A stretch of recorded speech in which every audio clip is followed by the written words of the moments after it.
Good morning friends. Prabha study classes में आप सभी का स्वागत है। तो जैसे कि आप सब जानते हैं कि हिंदी साहित्य के इतिहास का हमारा जो प्रश्नोत्तर सीरीज चल रहा है उसका 60% पोर्शन हम कंप्लीट कर चुके हैं। 1500 महत्वपूर्ण हिंदी साहित्य के प्रश्नोत्तर कंप्लीट हो चुके हैं। आज 16 नंबर क्लास है और आज जो है हम 100 महत्वपूर्ण हिंदी साहित्य के जो प्रश्नोत्तर हैं जो विभिन्न प्रकार के कॉम्पिटिटिव परीक्षा में पूछे गए हैं, जैसे KVS, NVS, DSSB और भी जो विभिन्न प्रकार के TGT और PGT परीक्षाएं हैं उसमें कई बार प्रश्न पूछे गए हैं, तो इसकी चर्चा करेंगे। और इससे पहले हमने आदिकाल, भक्तिकाल, रीतिकाल, आधुनिक काल, हिंदी भाषा एवं जो विभिन्न प्रकार के काल विभाजन और नामकरण हुए हैं उनसे जुड़े प्रश्नोत्तर हम डिस्कस कर चुके हैं जो कई बार परीक्षा में पूछे गए। तो अगर आपने अभी तक मेरे प्रीवियस क्लासेस नहीं देखे हैं तो आप जाके देख सकते हैं। हिंदी साहित्य MCQ के नाम से आपके प्लेलिस्ट मिल जाएगा, आप वहाँ पे जाके देख सकते हैं। बहुत ही महत्वपूर्ण प्रश्नोत्तर हमने सभी कालों के डिस्कस किए हैं जो कि कई बार परीक्षा में पूछे गए हैं।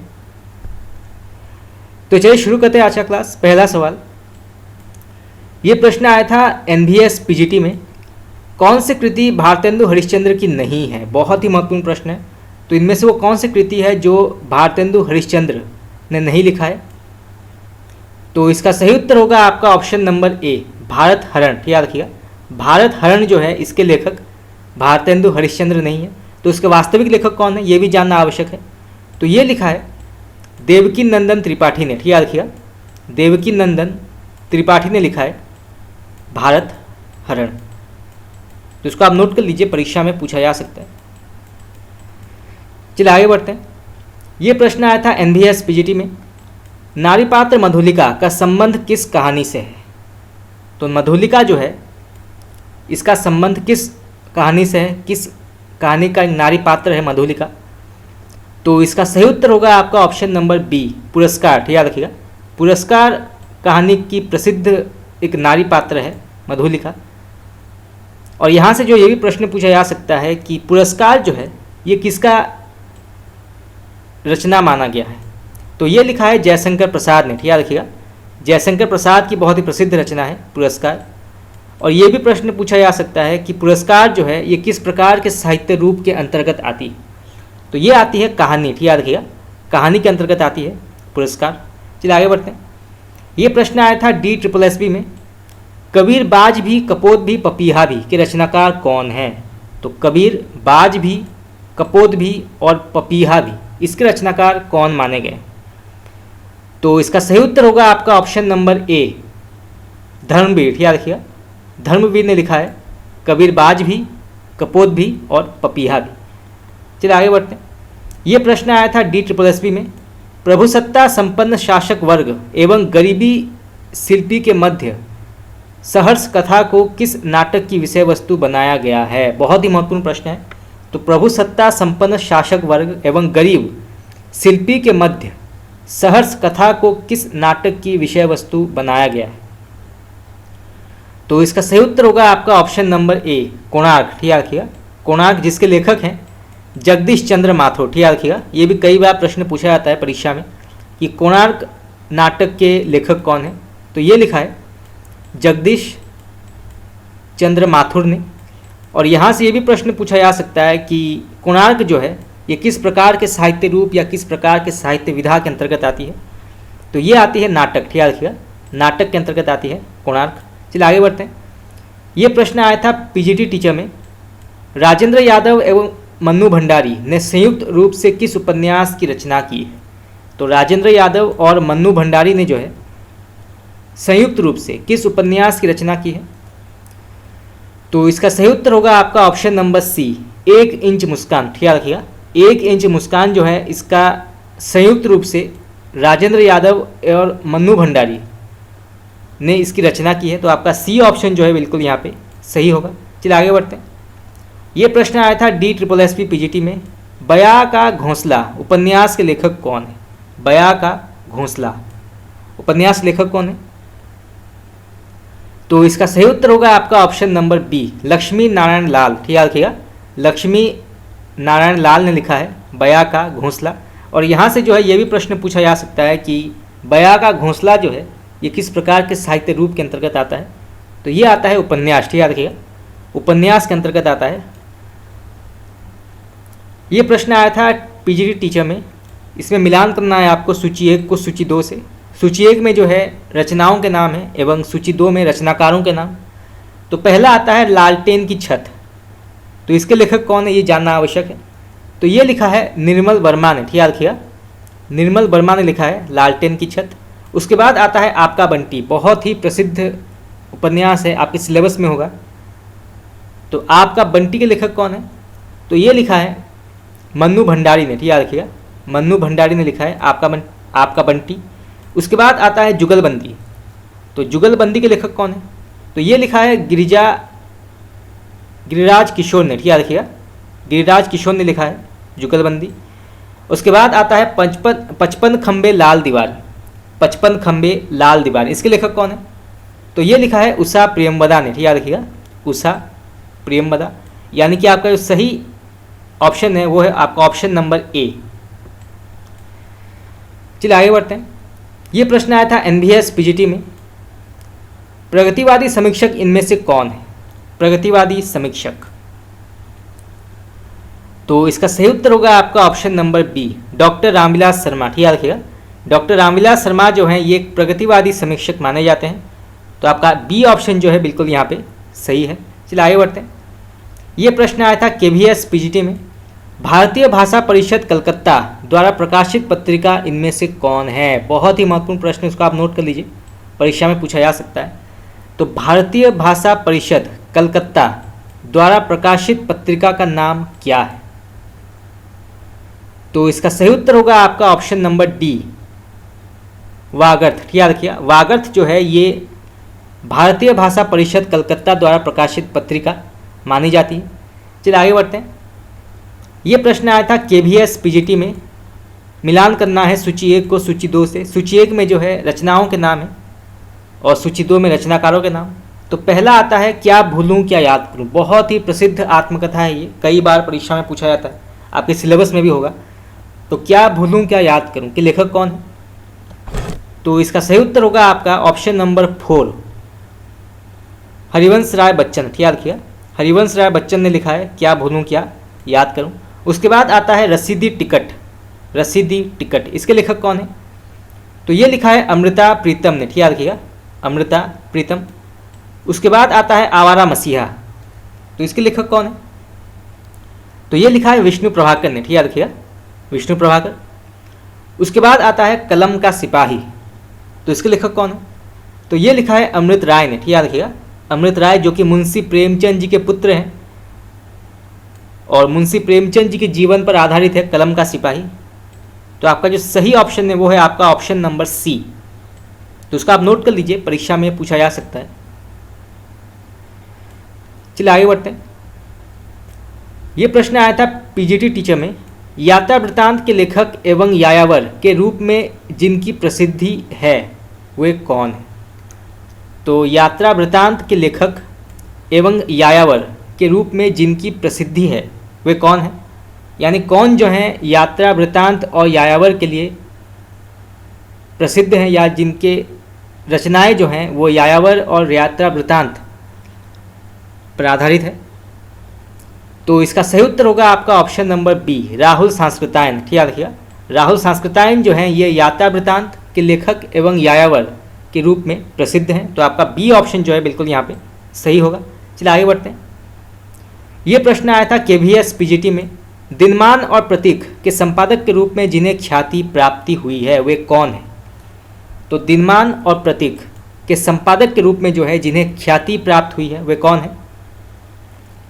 तो इसका सही उत्तर होगा आपका ऑप्शन नंबर बी, अज्ञेय। याद रखिएगा, अज्ञेय जो है इन्होंने दिनमान और प्रतीक नामक 2 पत्रिकाओं का संपादन किया है। तो आपका बी ऑप्शन जो है बिल्कुल यहाँ पे सही हो जाएगा। चलिए आगे बढ़ते हैं। ये प्रश्न आया था केवीएस पीजीटी में, हंस नामक पत्रिका का संपादन किसने किया था? तो हंस नामक जो पत्रिका है इसका संपादन किसने किया था? ये भी कई बार प्रश्न जो है परीक्षा में पूछा गया है, विभिन्न प्रकार के कॉम्पिटेटिव परीक्षा में पूछा गया है। तो इसका सही उत्तर होगा आपका ऑप्शन नंबर डी, इनमें से सभी। याद रखिएगा, यानी कि ए, बी और सी ये तीनों ऑप्शन सही हैं। यानी मुंशी प्रेमचंद जी ने हंस पत्रिका का संपादन किया है, अमृत राय ने भी किया है और शिवदान सिंह चौहान, इन तीनों साहित्यकारों ने जो है हंस नामक पत्रिका का संपादन किया है। यानी कि आपका डी ऑप्शन जो है बिल्कुल यहाँ पे सही होगा। चलिए आगे बढ़ते हैं। ये प्रश्न आया था KVS PGT में, मुक्तिबोध की आत्मकथा के लेखक कौन है? मुक्तिबोध की आत्मकथा, तो इसका सही उत्तर होगा आपका option number A, Vishnu Chandra Sharma. ठीक याद रखिएगा, विष्णु चंद्र शर्मा ने लिखा है मुक्तिबोध की आत्मकथा। चलिए आगे बढ़ते हैं। ये प्रश्न आया था DSSB PGT में, हिंदी में दलित साहित्य की पहली आत्मकथा किसने लिखी है? बहुत ही महत्वपूर्ण प्रश्न है। तो हिंदी में जो है दलित साहित्य की पहली आत्मकथा किसने लिखी है? तो इसका सही उत्तर होगा आपका ऑप्शन नंबर बी, मोहनदास नेमिष राय। ठीक याद रखिएगा, मोहनदास नेमिष राय ने लिखा है हिंदी में पहली दलित आत्मकथा। और इस रचना का नाम क्या है ये भी जानना आवश्यक है।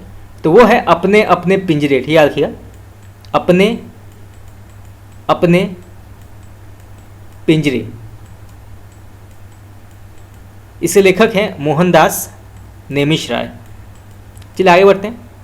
ये प्रश्न आया था KVS PGT में, रस के संबंध में भुक्तिवाद के प्रतिपादक आचार्य कौन है? बहुत ही महत्वपूर्ण प्रश्न है।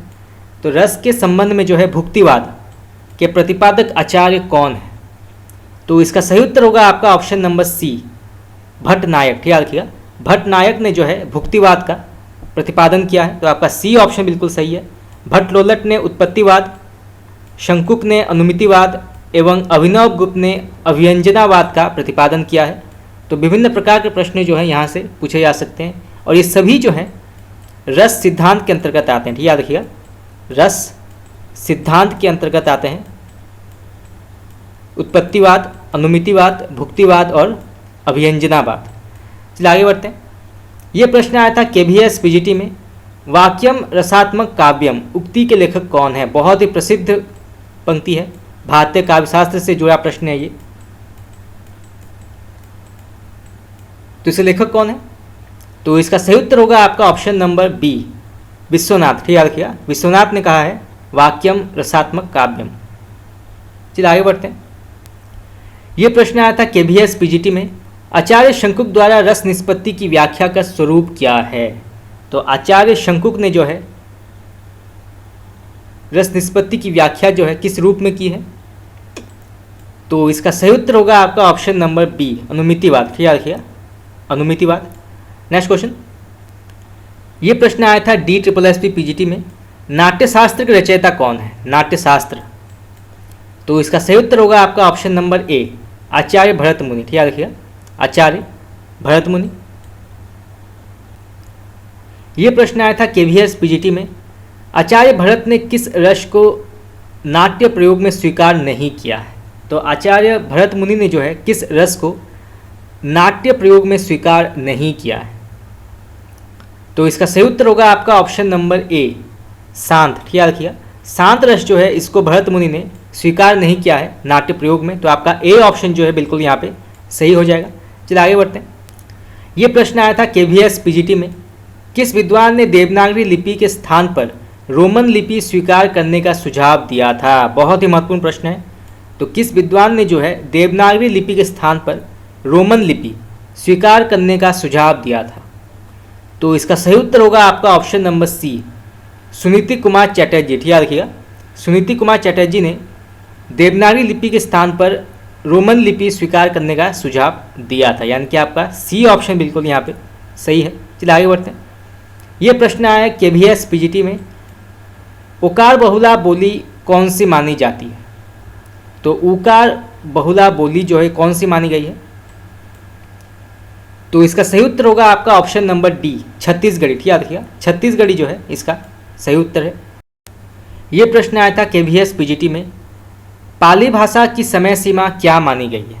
तो पाली भाषा जो है इसकी समय सीमा क्या मानी गई है? तो इसका सही उत्तर होगा आपका ऑप्शन नंबर बी, 500 ईसा पूर्व से प्रथम शताब्दी तक। ठीक याद रखिएगा, 500 ईसा पूर्व से प्रथम शताब्दी तक जो है इसकी समय सीमा मानी गई है पाली की। यानी कि आपका बी ऑप्शन जो है बिल्कुल यहाँ पे सही होगा। चलिए आगे बढ़ते हैं। ये प्रश्न आया था NVS PGT में, इनमें से कौन विशेषता जो है देवनागरी लिपि की नहीं है? तो इनमें से वो कौन सी विशेषता है जो कि देवनागरी में नहीं है? तो इसका सही उत्तर होगा आपका ऑप्शन नंबर डी। विकास की दृष्टि से ये लिपि ब्राह्मी एवं खरोष्टी की समकालीन है। ये जो है बिल्कुल गलत है, तो आपका डी ऑप्शन यहाँ पे गलत हो जाएगा। बाकी इसमें जैसा उच्चारण होता है वैसा ही लिखा जाता है, ये बिल्कुल सही है। इसमें एक ध्वनि के लिए एक ही प्रतीक है, ये बिल्कुल सही है। और इसमें शिरोरेखा का प्रयोग महत्वपूर्ण है, ये भी बिल्कुल सही है। यानी कि आपका ए, बी और सी जो है बिल्कुल सही है देवनागरी लिपि के अंतर्गत। परंतु विकास की दृष्टि से ये लिपि ब्राह्मी एवं खरोष्टी की समकालीन है, ये बिल्कुल गलत है। यानी कि आपका डी ऑप्शन जो है बिल्कुल यहाँ पे गलत हो जाएगा। चलिए आगे बढ़ते हैं। ये प्रश्न आया केवीएस पीजीटी में, हिंदी शब्दानुशासन के लेखक कौन है? हिंदी शब्दानुशासन, तो इसका सही उत्तर होगा आपका option number D, Kishoridas Vajpayee. याद रखिएगा, किशोरीदास वाजपेयी ने लिखा है हिंदी शब्दानुशासन। चलिए आगे बढ़ते हैं। ये प्रश्न आए आपके एनवीएस पीजीटी में, ज्ञानपीठ पुरस्कार की स्थापना किस वर्ष हुई थी? तो जो ज्ञानपीठ पुरस्कार है इसकी स्थापना किस वर्ष हुई थी? तो इसका सही उत्तर होगा आपका ऑप्शन नंबर बी, 1965। याद रखिएगा, 1965 ईस्वी में ज्ञानपीठ पुरस्कार की स्थापना हुई थी। तो हिंदी का पहला व्याकरण लिखने वाला विद्वान कौन है? तो इसका सही उत्तर होगा आपका ऑप्शन नंबर ए, जोशुआ कैटलर। याद रखिएगा, जोशुआ कैटलर ने जो है हिंदी में प्रथम व्याकरण लिखा है। और उसका नाम क्या है ये भी जानना आवश्यक है कि उस व्याकरण ग्रंथ का नाम क्या है। तो उसका नाम है हिंदुस्तानी ग्रामर। याद रखिएगा, इसको आप नोट कर लीजिए, परीक्षा में पूछा जा सकता है कि हिंदुस्तानी ग्रामर के लेखक कौन है। तो वो है जोशुआ कैटलर। तो हिंदुस्तानी ग्रामर जो है ये हिंदी का प्रथम व्याकरण माना जाता है, तो उसको आप नोट कर लीजिए। चलिए आगे बढ़ते हैं। ये प्रश्न आपका है केवीएस पीजीटी में, मरम वचन जब सीता बोला पंक्ति का प्रयोग किस वाक्य में हुआ है? तो ये जो है गलत वाक्य माना जाता है। याद रखिए, ये किसी भी प्रकार से सही नहीं है, तो आपका सी ऑप्शन बिल्कुल यहाँ पे सही है, ये गलत वाक्य है। चलिए आगे बढ़ते हैं। यहाँ पे जो पंक्ति दी गई है, मरम वचन जब सीता बोला, यहाँ पे जो है बोला के स्थान पर बोली होगा। ठीक, याद रखिएगा, बोली होगा, तो इसीलिए जो है ये कथन गलत हो जाता है। तो आपका सी ऑप्शन बिल्कुल सही है, ये जो है गलत वाक्य है। चलिए आगे बढ़ते हैं। ये प्रश्न आपका आया था DSSP पीजीटी में, निम्न में से कौन सा ग्रंथ कालिदास प्रणीत है? तो इनमें से वो कौन सा ग्रंथ जो है कालिदास द्वारा लिखा गया है या प्रणीत है? तो इसका सही उत्तर होगा आपका ऑप्शन नंबर सी, मालविकाग्निमित्रम। याद रखिएगा, मालविकाग्निमित्रम जो है ये ग्रंथ कालिदास द्वारा लिखित है। तो आपका सी ऑप्शन बिल्कुल यहाँ पे सही है। चलिए आगे बढ़ते हैं। ये प्रश्न आपका आया था केवीएस पीजीटी में, मिलान करना है आपको सूची 1 को सूची 2 से। सूची 1 में जो है लेखकों कवियों के नाम है और सूची 2 में रचनाओं के नाम। तो पहले आते हैं कालिदास। तो कालिदास ने किस ग्रंथ की रचना की है? तो इन्होंने की है ऋतु संहार। याद रखिएगा, ऋतु संहार की इन्होंने रचना की है। इसके बाद आते हैं भवभूति, इन्होंने जो है उत्तर रामचरितम। याद रखिएगा, उत्तर रामचरितम की रचना की है। उसके बाद आते हैं दंडी, इन्होंने दशकुमार चरितम। याद रखिएगा, दशकुमार चरितम की रचना की है दंडी ने। उसके बाद आते हैं बाणभट्ट, इन्होंने जो है कादम्बरी। याद रखिएगा, कादम्बरी नामक ग्रंथ की रचना की है बाणभट्ट ने। उसके बाद आते हैं श्रीहर्ष, इन्होंने जो है नैषधीय चरितम। याद रखिएगा, नैषधीय चरितम नामक ग्रंथ की रचना की है। तो यहाँ से जो है 5 प्रकार के प्रश्न पूछे जा सकते हैं परीक्षा में कि कालिदास के ग्रंथ का नाम क्या है, या भवभूति के ग्रंथ का नाम क्या है, या दंडी, बाणभट्ट और श्रीहर्ष के ग्रंथों का नाम क्या है। तो आप ये ग्रंथों के नाम आप नोट कर लीजिए, परीक्षा में ये पूछा जा सकता है। चलिए आगे बढ़ते हैं। ये प्रश्न आपका आया था केवीएस पीजीटी में, उत्तर रामचरितम के तृतीय अंक का संबंध किससे है? तो उत्तर रामचरितम जो है जिसके लेखक हैं भवभूति, तो यहाँ पे जो है उत्तर रामचरितम के तृतीय अंक का संबंध किससे है? तो इसका सही उत्तर होगा आपका ऑप्शन नंबर डी, पंचवटी। याद रखिएगा, पंचवटी से है तृतीय अंक का संबंध उत्तर रामचरितम में। चलिए आगे बढ़ते हैं। ये प्रश्न आपका आया था पीजीटी में, a history of Hindi literature के लेखक कौन है? A history of Hindi literature. तो इसका सही उत्तर होगा आपका option number A, Frank E के। याद रखिएगा, फ्रैंक ई के इसके लेखक हैं a history of Hindi literature. चलिए आगे बढ़ते हैं। ये प्रश्न आपका आया था DSSP PGT में। सरहपा को हिंदी का प्रथम कवि किसने माना है? बहुत ही महत्वपूर्ण प्रश्न है। तो सरहपा को जो है हिंदी का प्रथम कवि किसने माना है? तो इसका सही उत्तर होगा आपका ऑप्शन नंबर डी, पंडित राहुल सांस्कृतायन। याद रखिएगा, पंडित राहुल सांस्कृतायन ने सरहपा को हिंदी का प्रथम कवि माना है। और डॉक्टर रामकुमार वर्मा ने जो है स्वयंभू, याद रखिएगा, स्वयंभू को हिंदी का प्रथम कवि माना है। तो विभिन्न प्रकार के जो आलोचक हैं और इतिहासकार हैं, उनका अपना मत रहा है कि प्रथम आलोचक, प्रथम इतिहासकार, प्रथम हिंदी के कवि कौन है। इसके जुड़े बहुत सारे मतभेद रहे हैं। तो डॉक्टर रामकुमार वर्मा ने जो है स्वयंभू को हिंदी का प्रथम कवि माना है और पंडित राहुल सांस्कृतायन ने सरहपा को जो है हिंदी का प्रथम कवि माना है। तो आपका डी ऑप्शन जो है यहाँ पे सही हो जाएगा। चलिए आगे बढ़ते हैं। ये प्रश्न आया था KVS PGT में। अब्दुल रहमान कृत संदेश रासक किस प्रकार का काव्य माना गया है? बहुत ही महत्वपूर्ण प्रश्न है। तो अब्दुल रहमान कृत संदेश रासक जो है ये किस प्रकार का काव्य माना गया है? तो इसका सही उत्तर होगा आपका ऑप्शन नंबर बी, खंड काव्य। याद रखिएगा, ये जो है खंड काव्य के अंतर्गत आता है संदेश रासक। चलिए आगे बढ़ते हैं। ये प्रश्न आया था आपके KVS PGT में।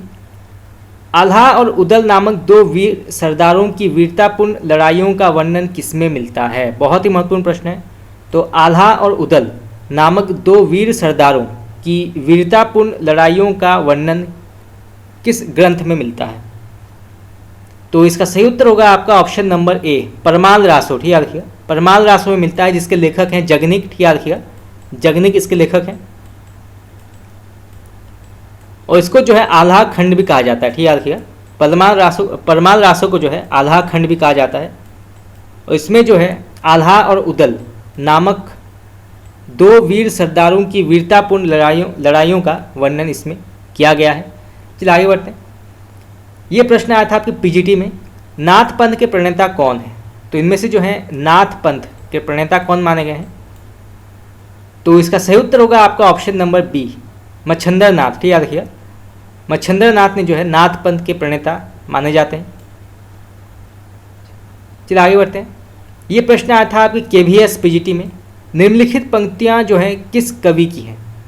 खने खन नयन कोन अनुसरई, खने खन वसन धूलि तन भरई। ये किसने लिखा है? बहुत ही प्रसिद्ध पंक्ति है, परीक्षा में कई बार पूछा भी गया है। तो ये लिखा है विद्यापति ने। ठीक, याद रखिएगा, विद्यापति ने लिखा है ये प्रसिद्ध पंक्ति।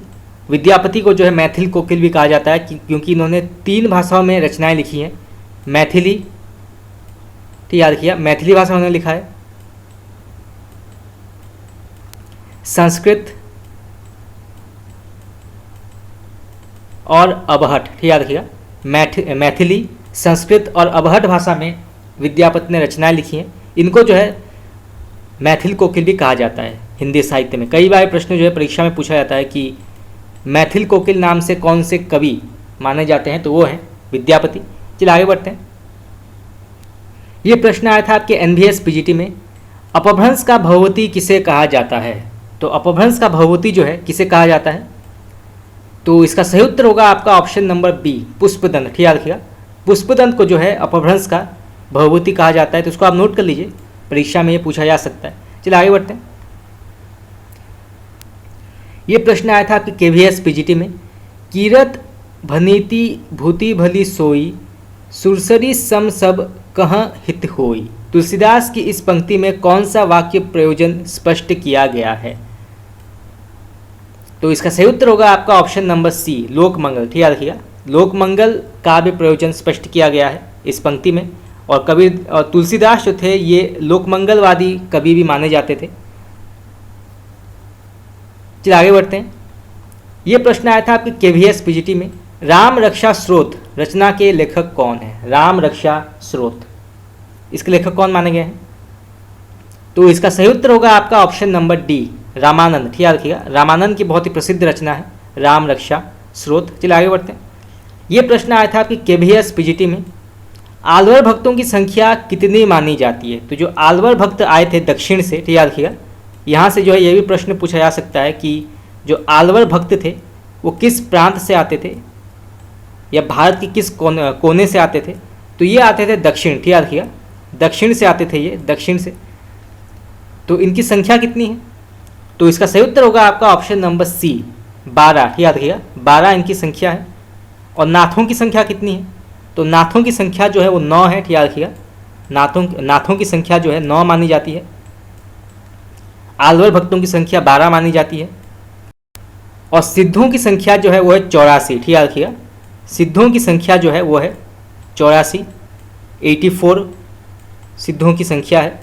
तो यहाँ से कई बार प्रश्न पूछे जाते हैं कि नाथों की संख्या कितनी है, आलवर भक्तों की संख्या कितनी है, सिद्धों की संख्या कितनी है। तो कई बार यहाँ से प्रश्न पूछे गए। और आलवर भक्त जो थे ये दक्षिण से आए थे और उत्तर भारत में भक्ति आंदोलन को प्रचार प्रसार करने का जो श्रेय है वो जाता है रामानंद को, ठीक याद रखिएगा, रामानंद को जाता है। उसके बाद कबीरदास ने बहुत बड़ा योगदान दिया था भक्ति आंदोलन को उत्तर भारत में उसका प्रचार प्रसार करने के लिए, परंतु रामानंद जो है उन्होंने एक बहुत ही महत्वपूर्ण योगदान दिया था भक्ति आंदोलन को उत्तर भारत में प्रचार करने के लिए। चलिए आगे बढ़ते हैं। ये प्रश्न आया है आपकी KVS PGT में, रूपकों का बादशाह किसे कहा जाता है? तो रूपकों का बादशाह जो है किसे कहा जाता है, किस लेखक को या किस कवि को कहा जाता है रूपकों का बादशाह? तो इसका सही उत्तर होगा आपका option number A, Goswami Tulsidas, ठीक याद रखिएगा, गोस्वामी तुलसीदास को जो है रूपकों का बादशाह कहा जाता है। और यहाँ से जो है ये भी प्रश्न पूछा जा सकता है कि रूपकों का बादशाह तुलसीदास को किसने कहा है या किस इतिहासकार ने कहा है? तो ये कहा है डॉक्टर बच्चन सिंह ने, ठीक याद रखिएगा, डॉक्टर बच्चन सिंह ने जो है तुलसीदास को रूपकों का बादशाह कहा है। यहाँ से जो है प्रश्न, दो प्रकार के प्रश्न पूछे जा सकते हैं कि रूपकों का बादशाह जो है किस कवि को कहा जाता है और किसने जो है तुलसीदास को रूपकों का बादशाह कहा है। तो वो है डॉक्टर बच्चन सिंह। चलिए आगे बढ़ते हैं। ये प्रश्न आया था आपके DSSB में, सूफी प्रेमाख्यान रचनाओं की भाषा कौन सी है? तो सूफी प्रेमाख्यान रचनाओं की भाषा कौन सी मानी गई, यानी कि जो रचनाएं लिखे जाते थे सूफी प्रेमाख्यान में वो कौन सी भाषा है? तो इसका सही उत्तर होगा आपका ऑप्शन नंबर ए, अवधी, ठीक याद रखिएगा, अवधी भाषा में जो है सूफी प्रेमाख्यान रचनाएं लिखी जाती थी। तो आपका ए ऑप्शन बिल्कुल यहाँ पे सही है। चलिए आगे बढ़ते हैं। ये प्रश्न आया था कि PGT में, निम्न में से कौन विट्ठल नाथ के शिष्य थे? तो इनमें से जो है कौन विट्ठल नाथ के शिष्य माने जाते थे? तो इसका सही उत्तर होगा आपका ऑप्शन नंबर बी, चतुर्भुज दास, ठीक याद रखिएगा, चतुर्भुज दास जो हैं ये विट्ठल नाथ के शिष्य थे। बाकी सूरदास, परमानंद दास, कृष्णदास ये जो हैं बल्लभाचार्य, ठीक याद रखिएगा, बल्लभाचार्य के शिष्य माने जाते थे, परंतु चतुर्भुज दास जो हैं ये विट्ठल नाथ के शिष्य थे, यानी कि आपका बी ऑप्शन जो है बिल्कुल यहाँ पे सही है। चलिए आगे बढ़ते हैं। ये प्रश्न आया था आपके KVS PGT में, प्रभु जी तुम चंदन हम पानी जाकी अंग अंग बास समानी। बहुत ही प्रसिद्ध पंक्ति है, कई बार परीक्षा में पूछा गया है, नेट में पूछा गया है, KVS NVS विभिन्न प्रकार की जो परीक्षाएं इसमें पूछा गया है कि प्रभु जी तुम चंदन हम पानी जाकी अंग अंग बास समानी। इसके लेखक कौन है, ये पंक्ति के लेखक कौन है? तो ये लिखा है रैदास ने, ठीक याद रखिएगा, रैदास ने लिखा है ये प्रसिद्ध पंक्ति। कई बार ये पंक्ति जो है परीक्षा में पूछा गया है और बहुत ही प्रसिद्ध पंक्ति है ये। चलिए आगे बढ़ते हैं। ये प्रश्न आया था आपके KVS PGT में, रज्जब अली खान के गुरु का नाम क्या है? तो रज्जब अली खान के गुरु का नाम क्या है यहाँ पूछा गया है। तो इसका सही उत्तर होगा आपका ऑप्शन नंबर बी, दादू दयाल, ठीक है देखिए, दादू दयाल जो हैं ये गुरु माने गए हैं रज्जब अली खां के। ये प्रश्न आया था आपके KVS PGT में, शुद्धाद्वैतवाद दर्शन के प्रवर्तक कौन है? शुद्धाद्वैतवाद दर्शन के प्रवर्तक कौन माने गए, ये भी जानना आवश्यक है, कई बार प्रश्न पूछा जाता है दर्शन के बारे में।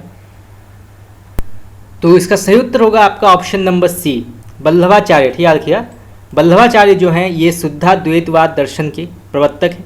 इसके अलावा मध्वाचार्य ये द्वैतवाद, ठीक याद रखिएगा, ये द्वैतवाद के प्रवर्तक थे।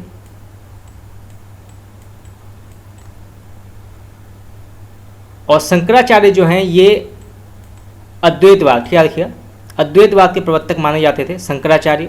तो कई बार जो है प्रश्न पूछा जाता है कि शंकराचार्य जो है उन्होंने किस सिद्धांत का प्रवर्तन किया है और मध्वाचार्य जो है उन्होंने किस सिद्धांत का प्रवर्तन किया है। चलिए आगे बढ़ते हैं। ये प्रश्न आया था आपके एनवीएस पीजीटी में, कृष्ण गीतावली ग्रंथ के रचनाकार कौन है? कृष्ण गीतावली, तो इस ग्रंथ के रचनाकार कौन माने गए हैं? तो इसका सही उत्तर होगा आपका option number B, Goswami Tulsidas. याद रखिएगा, गोस्वामी तुलसीदास ने लिखा है कृष्ण गीतावली, और ये जो है ब्रज भाषा, ठीक याद रखिएगा, ब्रज भाषा में लिखा गया है कृष्ण गीतावली।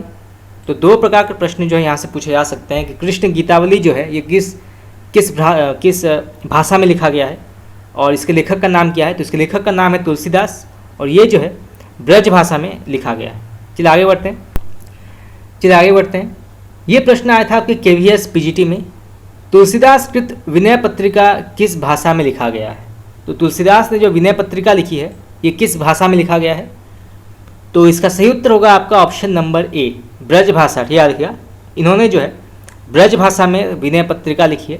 तो जैसे कि हम पहले पढ़ चुके हैं कि गोस्वामी तुलसीदास ने जो है दो भाषाओं में रचनाएं लिखी हैं, एक है अवधी और दूसरा है ब्रज भाषा। अवधी में जो है उन्होंने रामचरितमानस लिखा है, ब्रज भाषा में उन्होंने विनय पत्रिका, गीतावली प्रमुख जो रचनाएं हैं उसकी उन्होंने रचनाएं की है। तो जो विनय पत्रिका है ये उन्होंने ब्रज भाषा में लिखा है, यानी कि आपका ए ऑप्शन जो है बिल्कुल यहाँ पे सही होगा। चलिए आगे बढ़ते हैं। ये प्रश्न आया था कि केवीएस पीजीटी में, भक्तिकाल को हिंदी काव्य का स्वर्ण युग सर्वप्रथम किसने कहा है? बहुत ही महत्वपूर्ण प्रश्न, इसको आप नोट कर लीजिए, कई बार परीक्षा में पूछा गया है। तो भक्तिकाल को जो है हिंदी काव्य का स्वर्ण युग किसने कहा है, सर्वप्रथम किसने कहा था? तो इसका सही उत्तर होगा आपका option number A, George Grierson ने। ठीक याद रखिएगा, जॉर्ज ग्रियर्सन ने जो है भक्तिकाल को हिंदी काव्य का स्वर्ण युग सर्वप्रथम कहा था। और यहाँ से जो ये भी प्रश्न पूछा जा सकता है कि किस काल को जो है स्वर्ण युग कहा जाता है, कई बार ये प्रश्न पूछा गया है, तो उसको आप नोट कर लीजिए। तो किस काल को स्वर्ण युग कहा जाता है हिंदी साहित्य का? तो वो है भक्तिकाल। ठीक याद रखिएगा, भक्तिकाल। और ग्रियर्सन ने जो है, जॉर्ज ग्रियर्सन ने आदिकाल को सर्वप्रथम चारण काल कहा था। ठीक याद रखिएगा, आदिकाल को जो है सर्वप्रथम चारण काल कहा था जॉर्ज ग्रियर्सन ने। तो ये प्रश्न भी पूछा जा सकता है परीक्षा में कि सर्वप्रथम आदिकाल को जो है चारण काल किसने कहा था? तो वो है जॉर्ज ग्रियर्सन। स्वर्ण युग किसने कहा था भक्तिकाल को सर्वप्रथम? तो वो है जॉर्ज ग्रियर्सन। तो दो प्रकार के प्रश्न जो है यहाँ से पूछे जा सकते हैं। चलिए आगे बढ़ते हैं। ये प्रश्न आया था आपके केवीएस पीजीटी में, अति सुधो स्नेह को मार्ग है जहाँ नेकु सयापन बांक नहीं, इस पंक्ति के लेखक कौन है? बहुत ही प्रसिद्ध पंक्ति है, खास करके ये जो पंक्ति है अति सुधो स्नेह का मार्ग है, ये कई बार प्रश्न पूछा गया है परीक्षा में। विभिन्न प्रकार की जो कॉम्पिटेटिव परीक्षाएं हैं उसमें कई बार ये पंक्ति पूछी गई है, अति सुधो स्नेह को मार्ग है, ये किसने कहा है? तो इसका सही उत्तर होगा आपका ऑप्शन नंबर सी, घनानंद। ठीक है, रखिएगा, घनानंद जो रीति मुक्त धारा के प्रवर्तक माने जाते हैं, घनानंद जिनको साक्षात रसमूर्ति भी कहा जाता है। आचार्य रामचंद्र शुक्ल ने घनानंद को जो है साक्षात रसमूर्ति कहा है। तो घनानंद जो है इसके लेखक माने गए हैं इस पंक्ति के। चलिए आगे बढ़ते हैं। ये प्रश्न आया था कि केवीएस पीजीटी में, सुजान विनोद के रचनाकार कौन है? सुजान विनोद। तो इसका सही उत्तर होगा आपका ऑप्शन नंबर बी, देव कवि। ठीक याद रखिएगा, देव कवि जो है इन्होंने लिखा है सुजान विनोद। और सुजान सागर, सुजान सागर के लेखक कौन है? तो इसके लेखक हैं घनानंद। ठीक याद रखिएगा, घनानंद ने लिखा है सुजान सागर। चलिए आगे बढ़ते हैं। ये प्रश्न आया था आपके केवीएस पीजीटी में, चिंतामणि द्वारा रचित प्रबंध काव्य कौन सा है? तो चिंतामणि द्वारा रचित जो प्रबंध काव्य है उसका नाम क्या है? तो इसका सही उत्तर होगा आपका ऑप्शन नंबर ए, कृष्ण चरित। ठीक याद रखिएगा, कृष्ण चरित जो है ये चिंतामणि द्वारा रचित प्रबंध काव्य माना गया है। बाकी काव्य प्रकाश, श्रृंगार मंजरी और रसविलास, ये तीन जो है प्रमुख मुक्तक काव्य माने जाते हैं, परंतु कृष्ण चरित्र जो है ये एक प्रबंध काव्य है। तो आपका ए ऑप्शन जो है बिल्कुल यहाँ पे सही होगा। चलिए आगे बढ़ते हैं। ये प्रश्न आया था कि केवीएस पीजीटी में, सदल मिश्र की भाषा की विशेषता क्या है?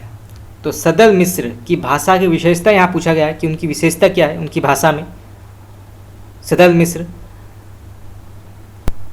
तो इसका सही उत्तर होगा आपका ऑप्शन नंबर ए, पूर्वीपन। ठीक है, देखिएगा सदल मिश्र की भाषा जो है उसकी विशेषता है पूर्वीपन। इन्होंने लिखा है नासिकेतोपाख्यान। ठीक है, देखिएगा ये कई बार प्रश्न पूछा जाता है कि नासिकेतोपाख्यान के लेखक कौन है, तो वो है सदल मिश्र। ठीक है, देखिएगा सदल मिश्र। चलिए आगे बढ़ते हैं। ये प्रश्न आया था आपके KVS PGT में, भारतेंदु युग के नाटककार इनमें से कौन है। तो इनमें से कौन जो है भारतेंदु युग के नाटककार माने जाते हैं, तो इसका सही उत्तर होगा आपका ऑप्शन नंबर ए, श्रीनिवास दास। ठीक है, रखिएगा श्रीनिवास दास जो हैं ये भारतेंदु युग के नाटककार माने जाते हैं। ये प्रश्न आया था आपके KVS PGT में, मैथिली शरण गुप्त द्वारा रचित जयद्रथ वध क्या है, यानी किस प्रकार का ग्रंथ या किस प्रकार की रचना मानी गई है जयद्रथ वध। तो इसका सही उत्तर होगा आपका ऑप्शन नंबर सी, खंड काव्य। ठीक है, देखिएगा मैथिली शरण गुप्त द्वारा रचित जयद्रथ वध जो है ये एक प्रकार का खंड काव्य माना गया है, यानी कि आपका सी ऑप्शन बिल्कुल यहाँ पे सही होगा। चलिए आगे बढ़ते हैं। ये प्रश्न आया था आपके KVS PGT में, चीर गांव किस कवि का जन्म स्थान माना गया है। तो जो चीर गांव है ये किस कवि का जन्म स्थान माना गया है, तो इसका सही उत्तर होगा आपका option number B, Maithili Sharan Gupt. याद रखिएगा राष्ट्र कवि मैथिली शरण गुप्त की जन्म स्थान मानी गई है चीर गांव। चलिए आगे बढ़ते हैं। ये प्रश्न आया था आपके NVS PGT में, मिलान करना है सूची 1 को सूची 2 से। सूची 1 में जो है रचनाओं के नाम है और सूची 2 में रचनाकारों के नाम। तो पहला आता है प्रिय प्रवास, तो इसके लेखक कौन है, तो ये लिखा है हरिओद ने। याद रखिएगा अयोध्या सिंह उपाध्याय हरिओद जो है इन्होंने लिखा है प्रिय प्रवास। उसके बाद आते हैं रंग में भंग, तो रंग में भंग के लेखक कौन है, तो ये लिखा है मैथिली शरण गुप्त ने। याद रखिएगा मैथिली शरण गुप्त की बहुत ही प्रसिद्ध रचना है रंग में भंग। उसके बाद आता है मृत्युंजय, तो मृत्युंजय जो इसके लेखक हैं राय देवी प्रसाद पुण्य। ठीक है, रखिएगा राय देवी प्रसाद पुण्य जो है इसके लेखक हैं मृत्युंजय के। उसके बाद आता है पथिक, तो पथिक के लेखक हैं राम नरेश त्रिपाठी। ठीक है, रखिएगा राम नरेश त्रिपाठी। तो आपका जो सही ऑप्शन है वो है आपका ऑप्शन नंबर सी। चलिए आगे बढ़ते हैं। KVS PGT teacher Hindi paper में प्रश्न पूछा गया है, ज्ञान राशि के संचित कोष को ही का नाम साहित्य है, ये उक्ति जो है किस साहित्यकार ने कहा है। तो ज्ञान राशि के संचित कोष का ही नाम जो है साहित्य है, ये किस साहित्यकार ने कहा है साहित्य के बारे में। तो इसका सही उत्तर होगा आपका ऑप्शन नंबर सी, महावीर प्रसाद द्विवेदी। ठीक है, रखिएगा महावीर प्रसाद द्विवेदी ने कहा है ज्ञान राशि के संचित कोष का ही नाम जो है साहित्य है। चलिए आगे बढ़ते हैं। ये प्रश्न आया था आपके NVS PGT में, समस्या पूर्ति किस युग की विशेषता मानी जाती है। बहुत ही महत्वपूर्ण प्रश्न है। तो समस्या पूर्ति जो है ये किस युग की विशेषता मानी जाती है, ये आपके NVS PGT में प्रश्न पूछा गया है। तो इसका सही उत्तर होगा आपका ऑप्शन नंबर ए, भारतेंदु युग। ठीक है, रखिएगा भारतेंदु युग जो है ये समस्या पूर्ति युग की विशेषता जो है मानी जाती है। चलिए आगे बढ़ते हैं। ये प्रश्न आया था आपके KVS PGT में, हिंदी साहित्य में महाप्राण किस कवि के लिए प्रयुक्त होता है। तो ये जो उपनाम है महाप्राण ये किसके लिए उपयोग या प्रयुक्त में लाया जाता है, किस लेखक को या किस साहित्यकार को जो है महाप्राण कहा जाता है। तो इसका सही उत्तर होगा आपका option number B, Suryakant Tripathi Nirala. ठीक है, रखिएगा सूर्यकांत त्रिपाठी निराला जो है इनको महाप्राण कहा जाता है हिंदी साहित्य का। चलिए आगे बढ़ते हैं। ये प्रश्न आया था आपके DSSB PGT में, मिलन का मत नाम लो मैं विरह में चीर हूँ। बहुत ही प्रसिद्ध पंक्ति है, कई बार परीक्षा में पूछा गया है। मिलन का मत नाम लो मैं विरह में चीर हूँ, तो ये किसने कहा है, किस रचनाकार की पंक्ति है, बहुत ही प्रसिद्ध पंक्ति है ये। तो ये कहा है महादेवी वर्मा ने। ठीक है, देखिएगा महादेवी वर्मा की बहुत ही प्रसिद्ध पंक्ति है, मिलन का मत नाम लो मैं विरह में चीर हूँ।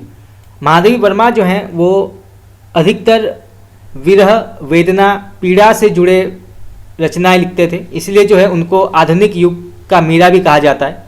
तो आपका ए ऑप्शन जो है बिल्कुल यहाँ पे सही होगा। चलिए आगे बढ़ते हैं। ये प्रश्न आया था आपकी KVS PGT में, निम्नलिखित में से निराला की व्यंग परक कविता कौन सी है। तो वो कौन सी रचना है जो कि निराला जी की व्यंग परक कविता मानी जाती है।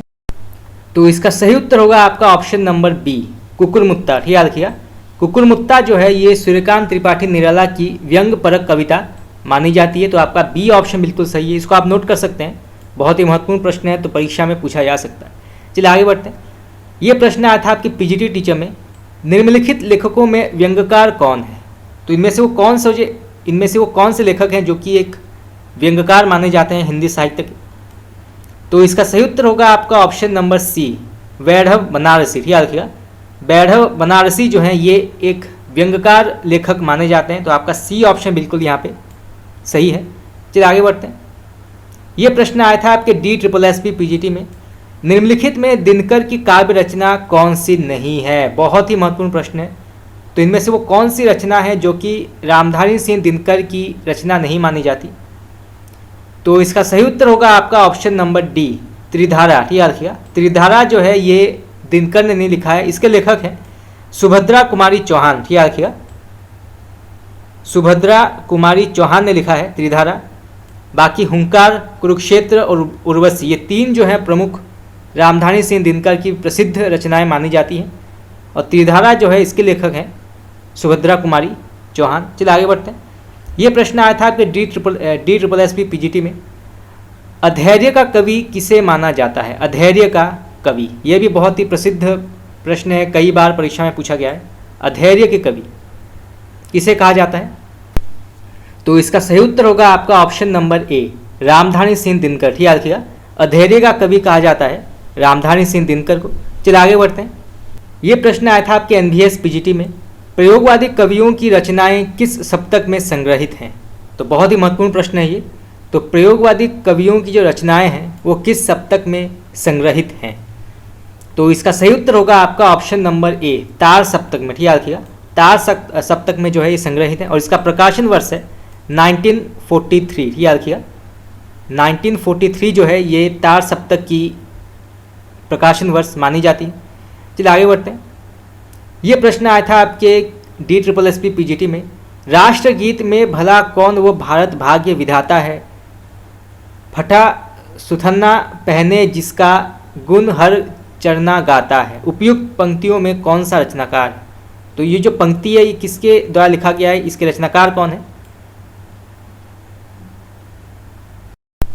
तो इसका सही उत्तर होगा आपका ऑप्शन नंबर ए, रघुवीर सहाय। ठीक है, रघुवीर सहाय ने ये पंक्ति कही है। चलिए आगे बढ़ते हैं। ये प्रश्न आया था आपके पीजीटी टीचर में, मैं उस जनपद का कवि हूँ, काव्य रचना किस कवि की है? मैं उस जनपद का कवि हूँ, काव्य रचना जो है किस कवि की मानी जाती है? तो इसका सही उत्तर होगा आपका ऑप्शन नंबर सी, त्रिलोचन। ठीक याद रखिएगा, त्रिलोचन की बहुत ही प्रसिद्ध रचना है, काव्य रचना है मैं उस जनपद का कवि हूँ। कई बार ये प्रश्न पूछा गया है, तो उसको आप नोट कर सकते हैं। तो फ्रेंड्स, आज के लिए इतना ही। आज हमने कुछ और महत्वपूर्ण हिंदी साहित्य के प्रश्नोत्तर डिस्कस किए जो कई बार परीक्षा में पूछे गए। आगे कुछ और महत्वपूर्ण प्रश्नोत्तर हमें और सॉल्व करना है। इसके बाद जो हम भारतीय काव्यशास्त्र पढ़ेंगे, पाश्चात्य काव्यशास्त्र भी बहुत सारे प्रश्नोत्तर सॉल्व करना बाकी है। तो आज के लिए इतना ही। आप लोगों को कैसा लगा क्लास, आप मुझे बता सकते हैं कमेंट करके। आपका बहुत बहुत धन्यवाद।